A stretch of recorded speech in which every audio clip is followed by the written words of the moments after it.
Let's look at another company here. Let's look at a food company, Sysco, and that's the food company that starts with an S, not the tech company. Their symbol is SYY. They're in the food distribution area. Float on the short side is only 3.1, 90% institutional owned. PE ratio 23.3, pretty high, but so is the industry at 26.4. Price of sales 0.5 versus 0.3. Price of book value very high, 18.2 versus 3.5.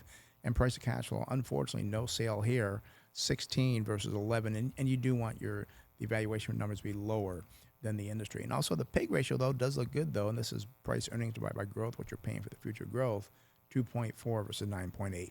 Now, the earnings of last year, they are down 4.9%. The industry down 3% or 0.3%. Sales for Sysco were up 2.6% versus 7.3. And the 5-year earnings per share growth estimate for the analysts, 7.5% for Sysco and the food company versus the industry at 10.2. Now they pay I'll say a decent dividend at 2.5%. They use 57% of their earnings to pay that out, so that's pretty reasonable. We do see on the balance sheet, we've got a current ratio here, 1.3, same as the industry. That's pretty good.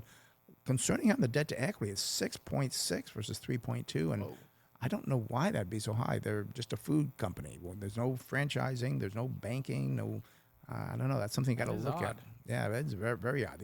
Now, the industry is at 3.2, which is also high. So there may be something we're missing there. And again, these are the reasons why it takes 15, 20 hours to look at companies, because there's so many things you got to look at. You can't just ignore it and move on. You've got to understand what you're investing in. We do see the net profit margin is 2.2% versus 1.2. I think they have very low equity, because return on equity is 78.8 versus 29.9. And then what you want to do is, well, why do they have such low equity? May have a lot of debt or something, so you got to understand that as well. Free cash flow, $1.7 billion versus $1.1 billion for the industry, so that's a positive.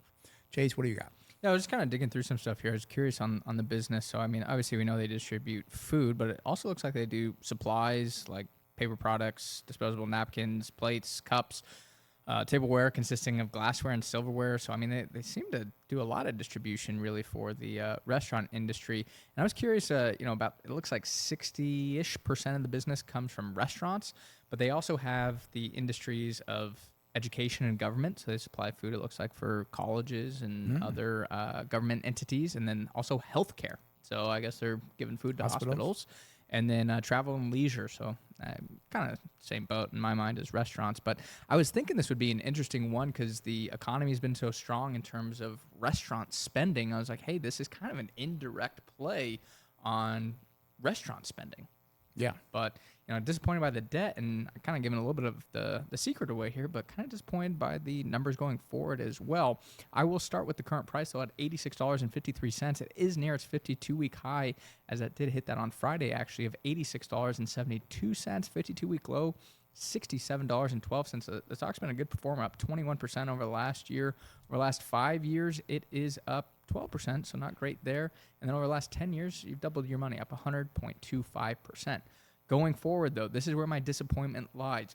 June 2027, estimated earnings per share of $5.09 gives us a target sell price at $84.49. And you're not getting much growth here. This year, estimated earnings are expected to climb by about 3%, and next year about 11%. So, I mean, you kind of look at that over a 2-year period. I mean, you're talking about 7-ish% earnings growth compounded. I mean, it's really not that exciting of an earnings growth rate, and the multiple's not, I'm going to say, super attractive. Yeah, I did look at the balance sheet. They do have a lot of debt in the balance sheet, $11.4 billion. And I will say that's down somewhat from March of last year. It was about $12.9 billion. But what it is, they've got assets of, let me see where the total assets go. The total assets were $23.2 billion. So if you've got liabilities of $21.1 billion, that's only equity of $2.1 billion. So they do have a debt problem. I'm not sure why, being a food distributor. I mean, you got to have the trucks, I guess the warehouses, maybe freezers. Maybe they rent everything. I don't know. Yeah, that'd be kind of odd. I would assume you want some of those assets. Yeah. So I'm disappointed because I generally like simple businesses, but this one here, it could be bad management, just has too much debt, made bad decisions. I don't know, but I'm disappointed. I was hoping to find one that was a yes. Yeah, me too. Yeah. Well, I guess we're going to cross that off the list, so that's gone. That one's done.